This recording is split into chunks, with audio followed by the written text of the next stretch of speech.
nam se dakle obrati Mirza Ustamujić, federalni poslanik SDB BiH. Izvolite.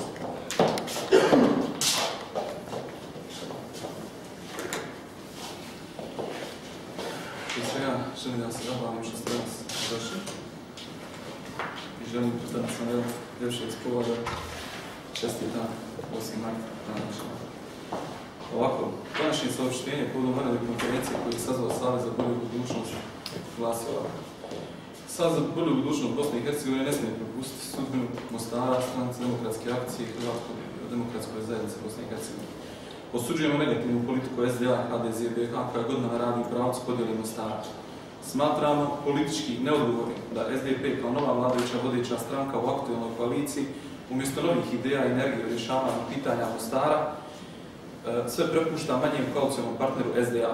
Politika te stranke je dovela i dovodi do podjele Mostara i prepoznatljive tendencije da on postane hrvatski stolni grad u BiH.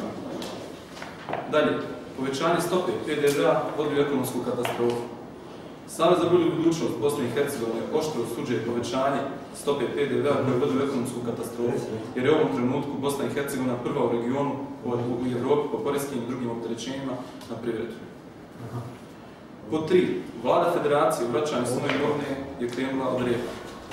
Savez za bolju budućnost Bosne i Hercegovine podržava Vladu Federacije Bosne i Hercegovine da nakon desetljeća nebrige ona počne da vodi računa o njenim dionicama u Bosnalijeku vrijednim najmanje 20 miliona maraka i da se utvrdi eventualne zakonite bogaćenje menadžmenta Bosnalijeku. Kako Vlada Federacije Bosne i Hercegovine ima 20% dionica u toj kompaniji, otvara se logično pitanje zašto Vlada u obračunu sa otimačima državnih dionica ne želi da počne od glave umjesto reda. Već nekoliko mjeseci u Nikšićevoj ulici leži strateški zakon o poništenju ratne privatizacije koji je ponudio Savez za bolju budućnost Bosne i Hercegovine.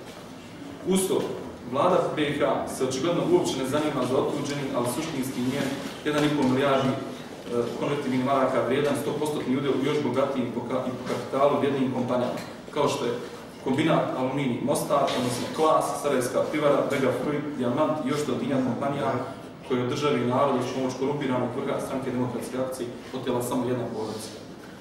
Također, politički je nepotrebno da Vlada Federacije Bosne i Hercegovine derogira neovisno pravosuđe i policiju. Umjesto što u Bosnalijeku ona svojom odlukom šalje finansijsku policiju, Vlada Federacije Bosne i Hercegovine sva saznanja o zloupotrebama u Bosnalijeku trebala predati nadležnom tužilaštvu. Po pozitivnim zakonskim propisima, tužilac vodi krivične istrage i upravljanje, odnosno određuje da li će istragu voditi financijski odjel SIPE, Federalne uprave policije ili financijska policija.